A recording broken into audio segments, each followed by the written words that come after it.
Person where they do even no one make person talk. Them say that Mayegun, that man too they talk. He do they talk. Say Mayegun diary, he they hot like pepper. But every day then they take money in bulk. Woman picking they the street they hawk.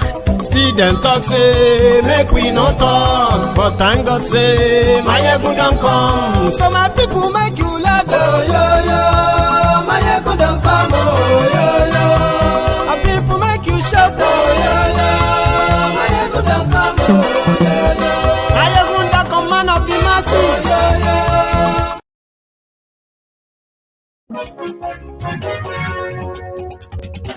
Hello there. Good morning to you, good afternoon to you, and good evening to you from wherever you are watching from. This is Mayegun Live.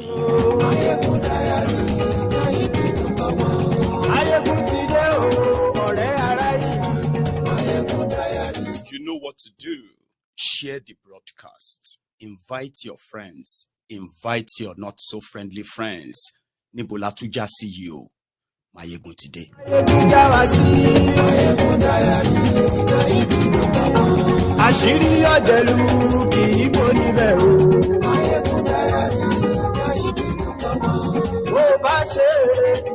Are the Tinubu's enemies? Are they the Nigerians that rejected him? Are Tinubu's enemies the opposition? Who are those Asari Dokubo is arming or is armed to fight on behalf of Tinubu? A very big question. If you have the answer, share this broadcast. There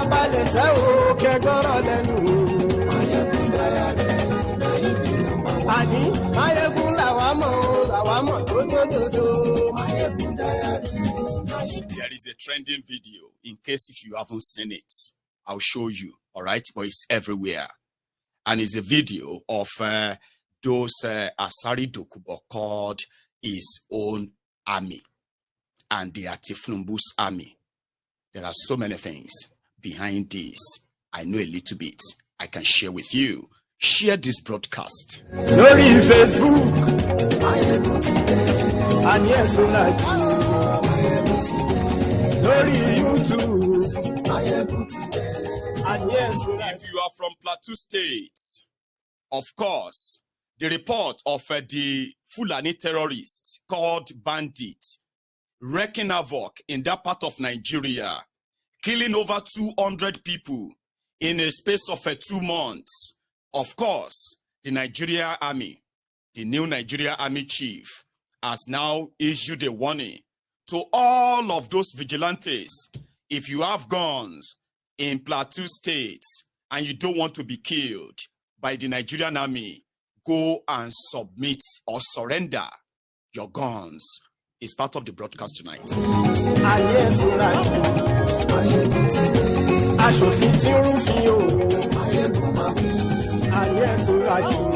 is this other one too. Although it may sound far-fetched, but it happened, ladies and gentlemen. They arrested 2 Boko Haram members who confessed to have been members of Boko Haram for 15 years. 2 of them, 4 escaped. Their mission to kill Atiku Abubakar, bomb his private university. Now DSS arrested them.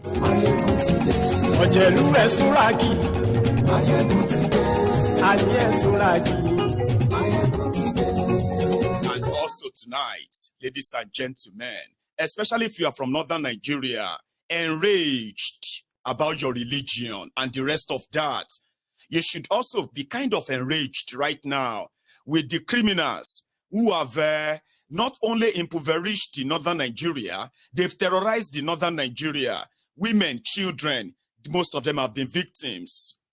In Kano State, 1.5 million children are now at the risk of malnutrition. Why won't there be malnutrition? In the poverty capital of the world, they are still buying themselves bulletproof vehicles. With your money, If there's any rage that should be coming up right now, that's a very legit one. Again, you can still share this broadcast.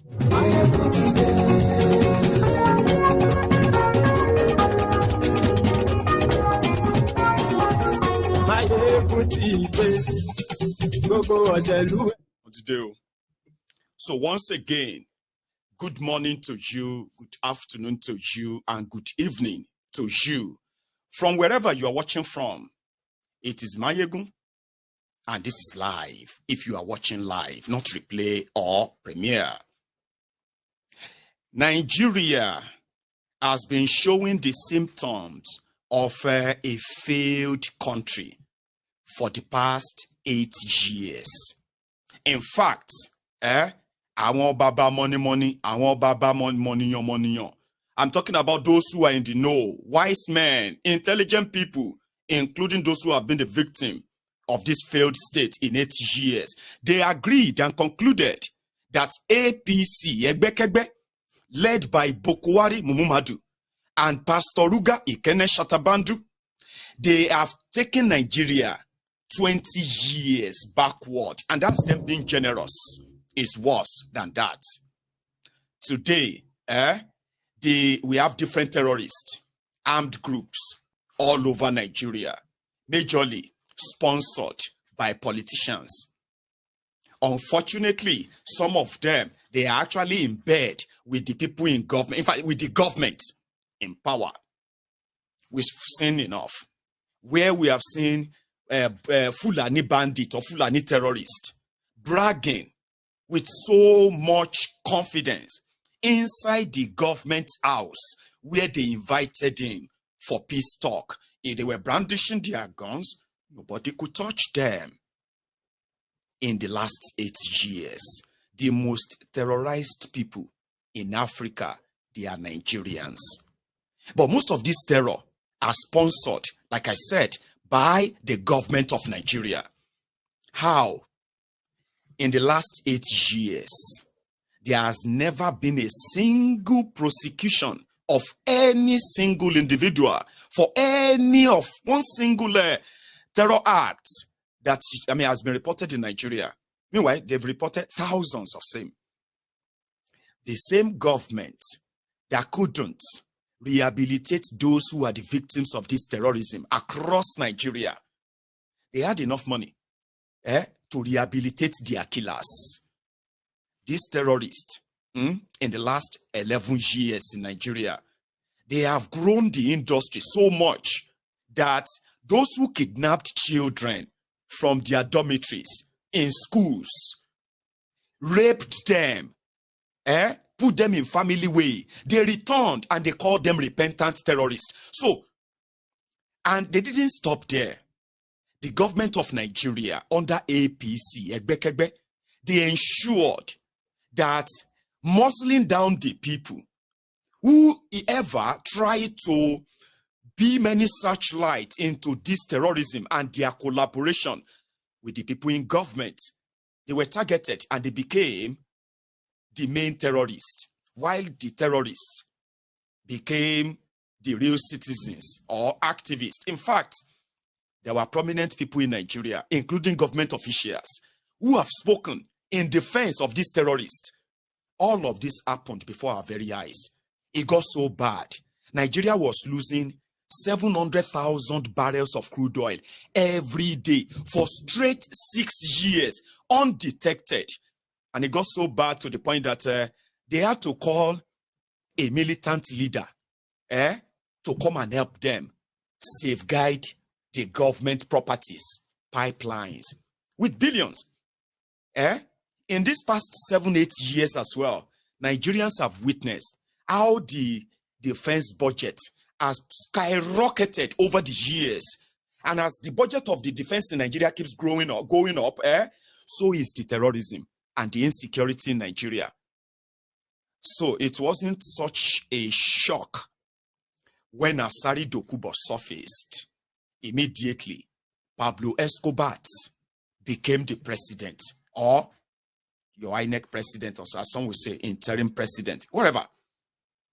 Asari Dokubo sat inside the asshole rock in Abuja, the seat of power, and he accused the Nigerian military of being behind crude oil smuggling and stealing in Nigeria.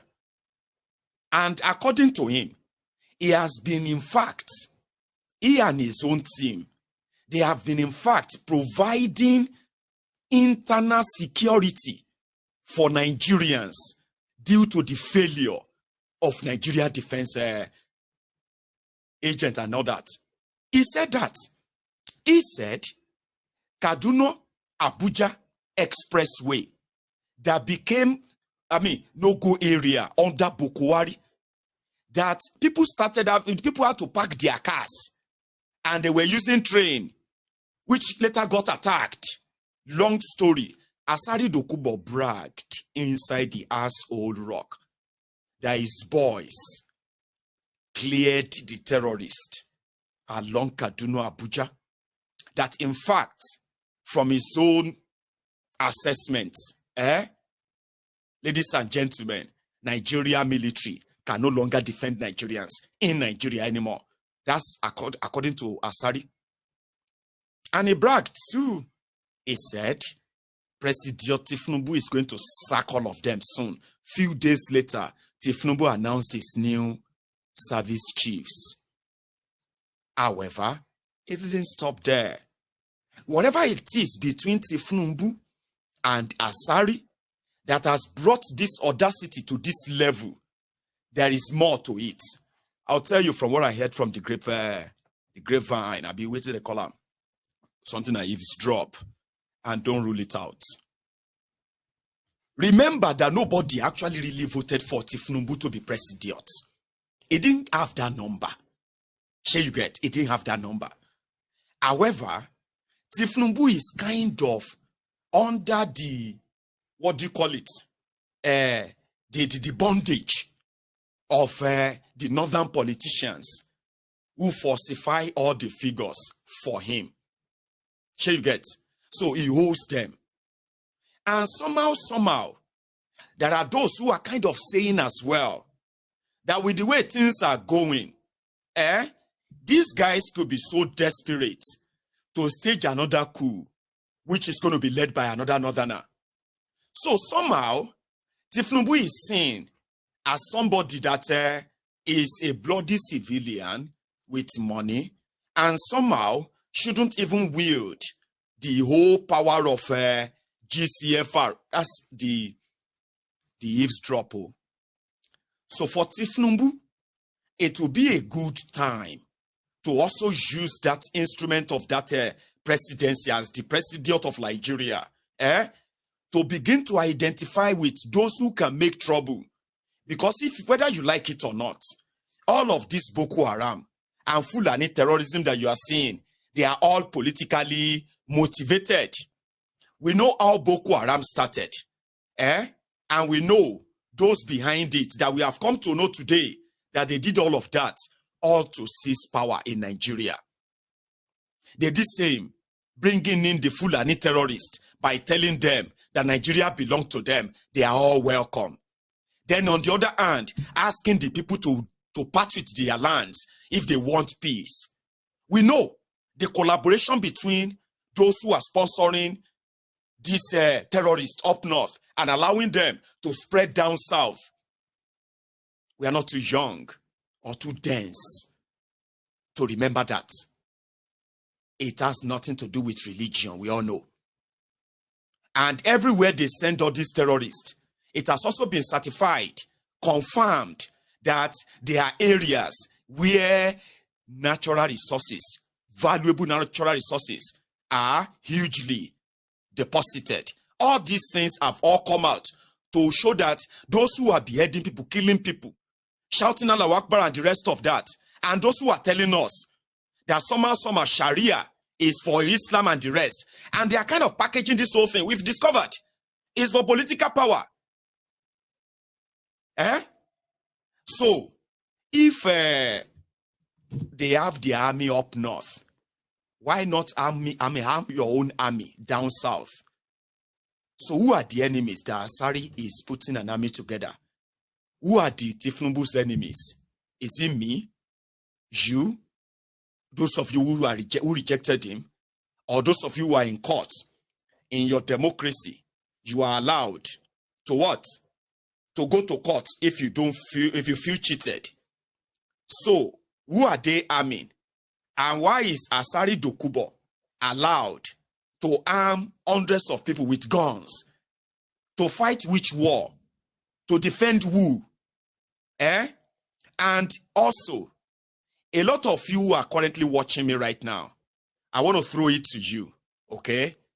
How would you feel, or what would you say if, the script is changed and it is not Asari, it is somebody else that put together people wearing blacks, in today's Nigeria, people wearing blacks and threatening that it is Tinubu's turn. Everybody should just go and relax. Anybody that try to bring the government of, anybody that try to remove Tinubu, they will battle with them. Like, is that also are they paramilitary? And how did they manage to get their guns? Who certified all of that?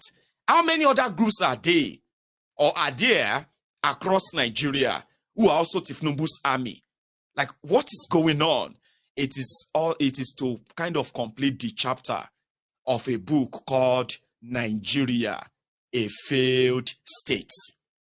Ladies and gentlemen, Asari's army, after he went to Mecca, and when he came back from Mecca, he decided to launch them. Let's start with this, in case if you haven't seen it.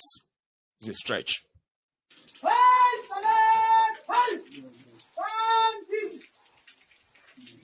Under the rain, under the sun, people go down and go. Under the rain, under the sun, people go down and go. Let's go. Under the rain, under the sun, people go down and go. Under the rain, under the sun, people go down and go.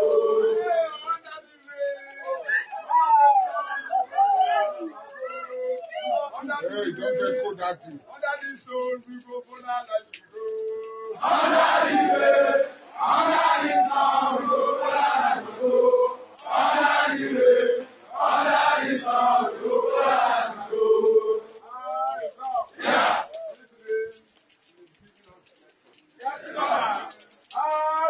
Yeah. The rain is giving us pleasure. Let's go. Hey! Hey!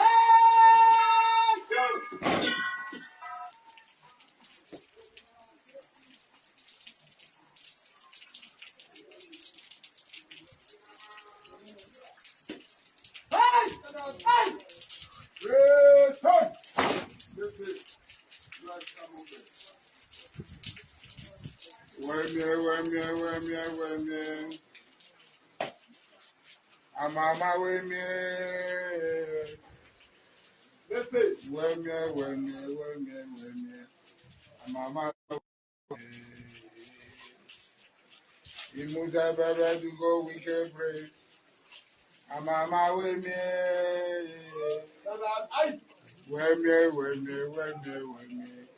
I'm on my way, man. You move that baby to go with my ball pray. I'm on my way,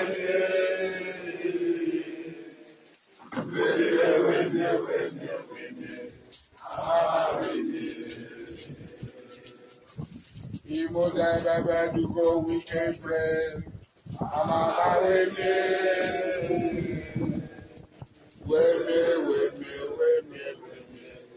I'm on my way,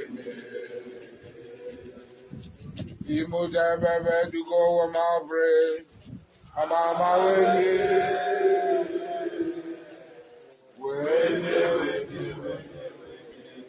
I'm on my way, Eyes on. Yeah. Ease on. Yeah. It's on Kimemia. Yeah. Just pay. Yeah. Just pay. Yeah. Just pay. Yeah. Just pay. Yeah. Yende. Yeah. Yende. Yeah. Yende. Yeah.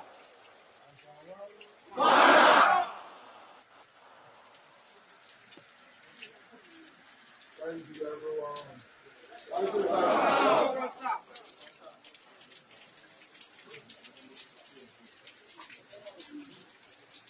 We thank God for keeping us alive. Whatever the enemies are planning, they will. Whatever the enemies are planning, what will happen?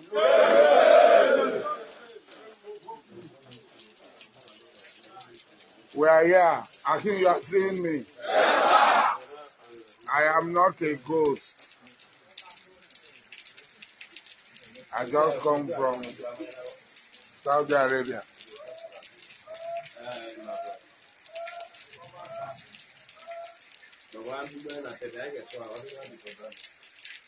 Wow.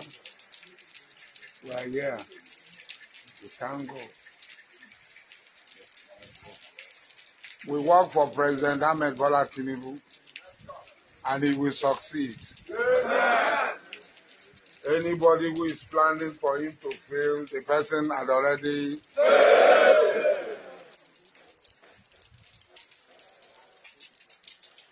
We are not competing with anybody. As you see us, we have never competed with anybody. Who is making noise here? Arrest. Which arrest them? Which arrest them?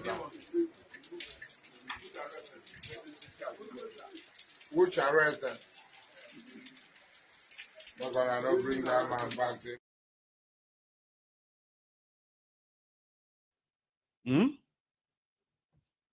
So I'm going to ask you this question again. You know what they call the rhetorical question. You don't have to answer me because it's like you know the answer. Okay? But it's a kind of question that you have to answer inside of you. Just let us change the role there. Let's assume that somebody put together the kind of people you saw there, wearing black and all that. And then their leader addresses them by saying, we are working for Peter Obi. For those who don't want Peter Obi to claim his mandate, we are ready for them. We are waiting for the tribunal. What will be your reaction? Even as obedient yourself. Or whether you are not obedient, or you know what I mean, like I'm using Obi now. What will be your first reaction if you see a video and somebody that depicted that thing there, but they were for Peter Obi? Now let's move it aside again. What will be your first reaction if you saw that kind of group of people? And they said they are there, they are Atiku's army. Okay, and they work for Atiku Abubakar. And they are only waiting for tribunal before they will now fight his enemies who don't want him to be president. What will be your first reaction? I told you, you don't have to tell me. But at least, one of the first reactions I am very sure of is the shock that will be all over you. That shock of, oh my God. Mayegun, have you seen that video? There's this group of people, they're about 500. They are wearing black. And they just said that they are waiting for tribunal. If they don't declare Peter Obi, Nigeria is in trouble. Can you call, something like that? The shock, exactly. And then the other reactions that will follow. Those who called others fascists, I hope they are still alive and they can see real fascism at play in Nigeria, a failed country. No thanks to APC. Egbe. Asari, continue. Arrest them. I just pardon her. I don't tell them to come become arrest. Yeah. So, thank you very much. Every one of you, you have tried. Things are coming. We are.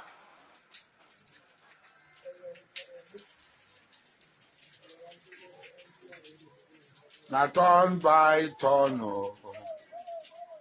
Najagaban turn, turn by turn. I beg you, wait for your turn. Come on. Turn by turn. Najagaban turn,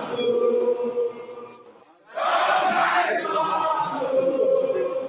I beg you, wait for your turn. We say now turn by turn. Najagaban turn, turn by turn. I beg you wait for your turn. I beg you wait for your turn. Turn by turn. Najagaban turn, turn by turn.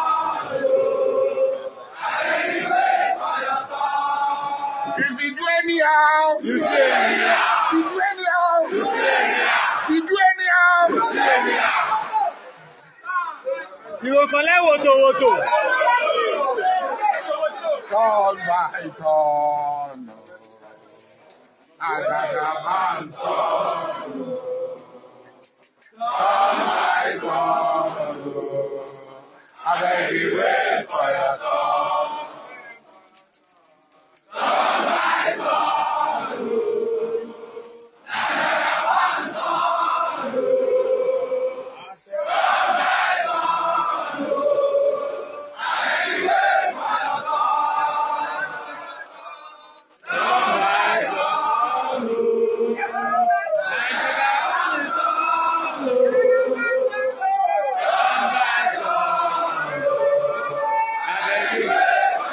I beg you wait for your turn. Turn by turn.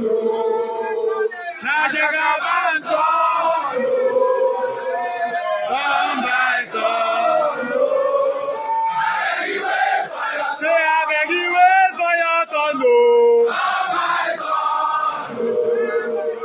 Najagaban turn, turn by turn.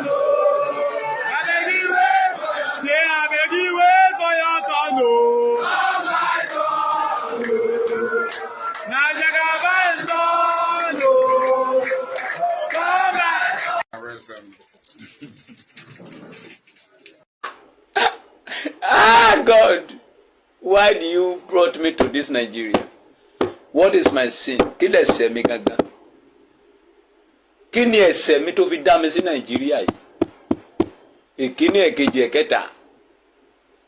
Ah! Ó yẹ o. Ah, God.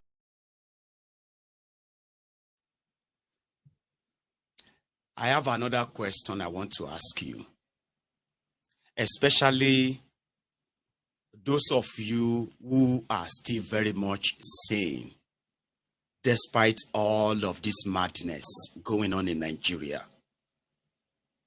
For a moment, do you ever envisage that that's actually Nigeria we are talking about, that is happening in Nigeria, or this whole thing? Do they feel like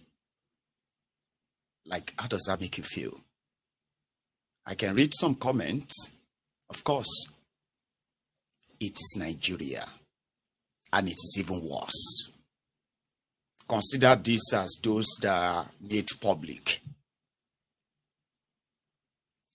You have gangster government in Nigeria, a cartel-like, cabal-like, more or less like the criminal underworld, kind of, where all kinds of absurdities are everyday mental sum. It is Nigeria. They have guns. And their government, their president loyalists. So another thing is this. Could the chaos, absurdity, and anarchy that Tinubu told the tribunal about, if they remove him, could those be the sign of that? Like, wala go day, if they try anything to remove Tinubu? In case if you don't know, Asari already has an army in the waiting. Another thing is this. To those of you who still kind of having hope in Nigeria, listen, I agree that we are all trapped in this. Okay? Whether we like it or not, we are all trapped as long as Nigeria exists. Now, to those of you who want Nigeria to continue to exist, especially those of you who believe that you could change the trajectory and Nigeria can still recover after all these bad people, in your own mind, like, be honest, oh, if you are that smart, oh, do you think with the level of different armed groups, politically sponsored, politically armed, different armed groups in Nigeria, and the poverty that is skyrocketing, which will continue to make it easier for people like Asari to recruit poor people, hungry people? Asari is their savior. And where is Asari getting the money from? From the government, the politicians in government, or contract through government. So when things continue like this, do you think when everything finally explodes, that our precious Nigeria, do you think it can survive another civil war? Do you? Ethnic cleansing? Ethnic genocide? Government-sponsored cleansing and killings? Do you think Nigeria will survive it? If you ask me 1 million times, I'll tell you, Nigeria won't survive it. Now, if you ask me again that will Nigeria ever get to that stage 1 million times, my answer will remain the same thing. Yes, it is just a matter of time. And you know something about history? I'll tell you something about history. Empires that have risen and then fallen. Historically, people don't just, history don't happen by you sleeping last night, waking up this morning. What is going on in Nigeria right now is you and me living through history. We are actually writing history. We are living through the moment that those who are going to read about this moment in 10, 20, in 100, 200 years to come, they will read them just pretty much like you have been reading about things that happened before you were born and now. The only difference is that the breakup of Nigeria is going to happen so fast, and it's going to happen in our lifetime when they continue in this trajectory. It's a matter of time. But because we are living through it, it's going to be like, when is it going to end? What is the way forward? Well, what are we going to do? I mean, when is it going to be? This and that. You are living through it. You are living through it. It's happening right before your very eyes. And when it finally comes to that closure, those who will read about this, those who will research about this in years to come, they will just read them with short phrase.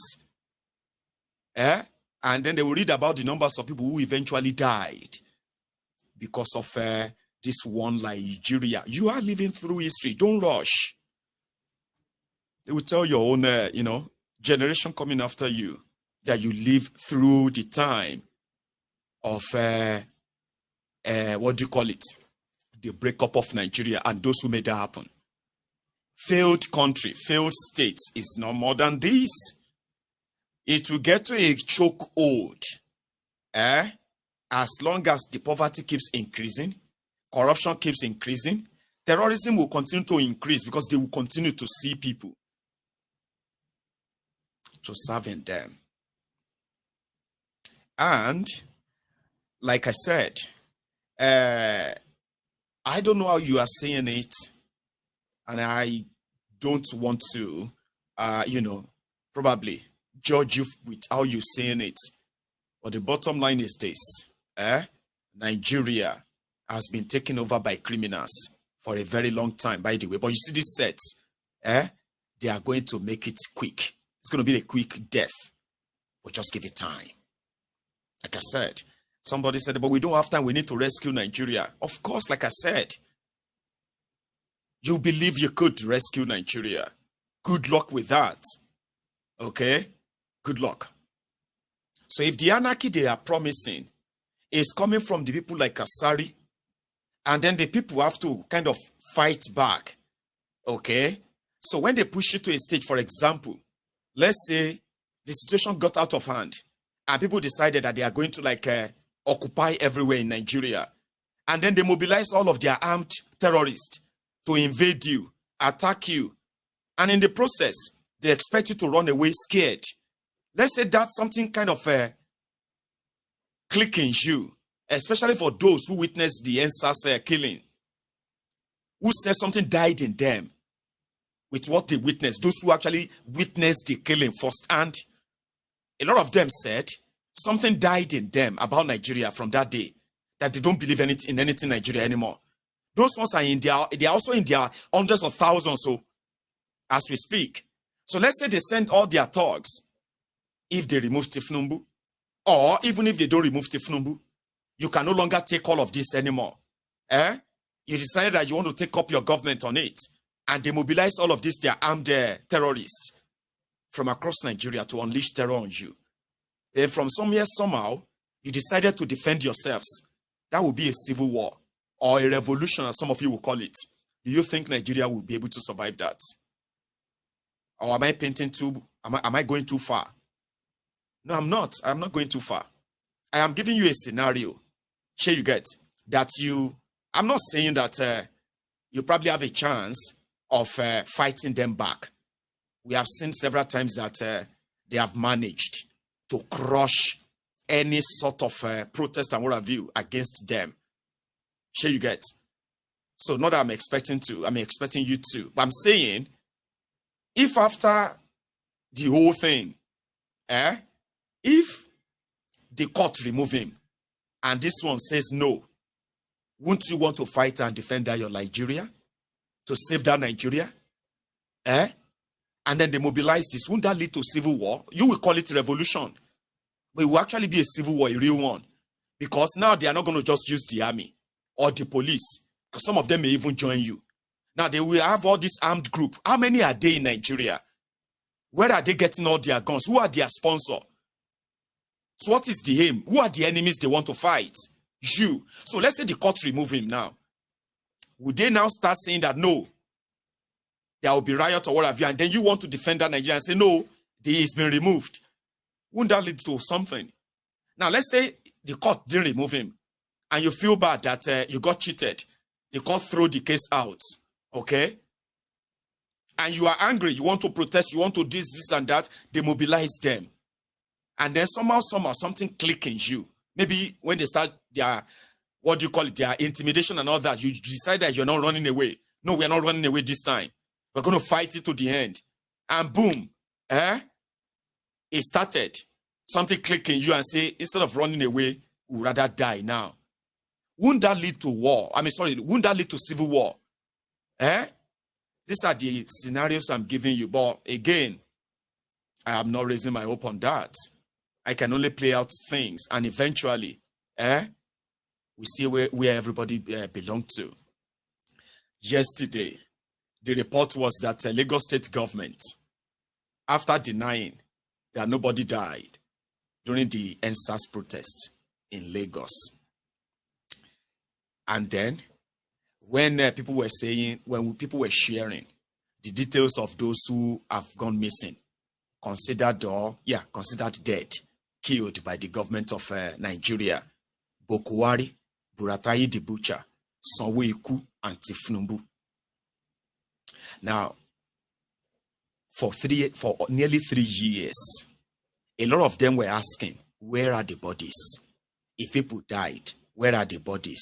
Is it just a blackmail? The Igbo people's plan to burn down Lagos. That is what the EndSARS was all about. They did their best to kind of change the narrative, but it never left them. It actually cost them. the power in Nigeria that EndSARS. Because of it, APC, Egbekegbe, decided to rig election and force Tinubu on you. And it was like the day they announced him, it was like a national mourning day. It was like somebody important died in Nigeria. No celebration, no nothing. EndSARS cost them that. And even during this year's charade election, they were still asking, where are the bodies? Where are the bodies? During their paneling, the EndSARS panel in Lagos, where witnesses, eyewitnesses, victims' families showed up, and they were begging that, listen, we need a closure. Give us our family members that you killed. Give us their bodies. Let's go and give them befitting burials. They accepted, they agreed that there are dead bodies, there are people killed with different kind of trauma. You know what I mean? By the Nigeria military, Nigeria police, and the Lagos Agberos, the thugs, the cultists that they gave weapons to attack the protesters as well. They killed over 200 people, took all their bodies away, and they did what they could do with some, but they couldn't dispose the rest off. Now they couldn't give them, they won't give them to their families. They denied them in death. They denied them in their, everything that could at least make them human. That's that feeling of humanity that should be something that should always prick you before you do any evil to another person. These were people who were also parents. Sonwe could have children, and his wife, they have children. Tinubu have children. Bokwari have children and grandchildren. All these guys have their own loved ones, people they care about. So they kept 103 bodies. And despite that, as unfortunate as it is, these cold-hearted criminals, they won't even stop. Or should I say, they even have no remorse of what they have done, that they were still going to use their bodies to perpetuate another corruption.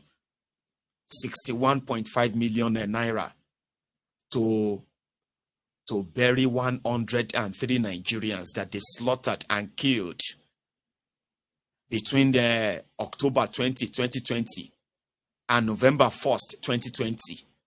The killings didn't stop at Lekki Toll Gate, ladies and gentlemen. The killings of EndSARS protesters didn't stop on the 20th of October 2020, 21st, 22nd, 23rd, 24th, until the 1st of November. They were still slaughtering Nigerians all over Nigeria. In Rivers State, between 26th of October and the 1st of November, Werewike declared curfew in Obigbo, in Rivers State, because area occupied by the Igbos.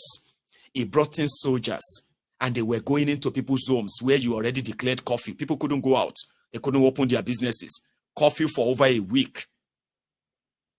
And then you still send soldiers into their homes, shooting and killing them, and they were taking their bodies away as well. What they did in Lagos and what they did in Rivers State with Werewike, I expected ordinarily to have, all these reports are supposed to have been piled up by now. And all these characters that no longer have any kind of immunity shouldn't be seen traveling all over Europe under the name of as a politician from Nigeria. These are guys that we should be working on getting them arrested for what they have done. Nearly 3 years after denying, they came out yesterday that they were going to bury each person with over 500,000 naira. Now, they have 103 people they killed, youth that they killed in Lagos. They were picking their bodies. They said they were picking their bodies away. I'm going to show you something very soon. So now, to bury 103 corpses of EndSARS, it will cost 61.2 million naira. Now, which means if each corpse, if you see how much it will cost to bury each corpse, is put at 560,000 naira. If you divide that 61.2 million naira. So it will take them, that's what I'm saying. Their evil, the evil they did will not even stop them from actually perpetrating, using their bodies to perpetrate further corruption. You want to bury them in mass graves. Mass grave is when you use excavator and you dig the earth very deep, and then a truck or a trailer will bring all of these corpses, right, mauled over each other, over one another, and they will dump them in a pit, and then they will cover them with the earth, and that's what is called mass grave. Now, to put them, after putting them in where they have put them, right, to now bury them, it will cost them 560,000 naira to bury each of them, 61.2 million naira to dig a hole and put them inside, and they are still denying their families from taking them. By the way, I wonder why some of these people are not bombarding government houses and all of that in Lagos. I was wondering until I found the answer. As at February 2021, after the killings, when the tribunal, or let me say the panel, released their report that indicted the Nigerian military, that they indeed went there to kill the people. Intention to kill, that's why they went. All right? And from their report, from those who suffered another act of violence from the Nigerian police, Nigerian military outside Lekki Toll Gate, they received all of these reports at that panel. So they also indicted the Nigerian police. In fact, they indicted some individuals, and they asked the government to prosecute them. So Lagos State government rejected the reports. But you know what they did behind the scene? They started going to the families that came to the trial, to the panel, to lodge the complaint that their family members are missing or killed. You know what Sanwo-Iku did? Those they could find, they started giving them jobs inside Lagos. Lagos State governor offering the families of the EndSARS victims jobs. Remember, they said they couldn't find their bodies, but they still went behind, following the information they gathered from the panel, and they started offering them money. They will go to each family and offer them job. If you see none of them coming out today, as this whole thing is raging, to come out and say, well, they still couldn't find their families. A lot of them have been settled, unfortunately, with peanuts. But like I said, this is a crime against humanity. It's never going to go away. No matter how long it takes, these guys, they will pay. I kind of strongly believe that. They will pay. For now, they have the levelers of power, which means they can keep themselves protected. But it won't be for long for what they did. So they then released this information you have on your screen. Okay? So the information you have on your screen right now is that of the Lagos State government.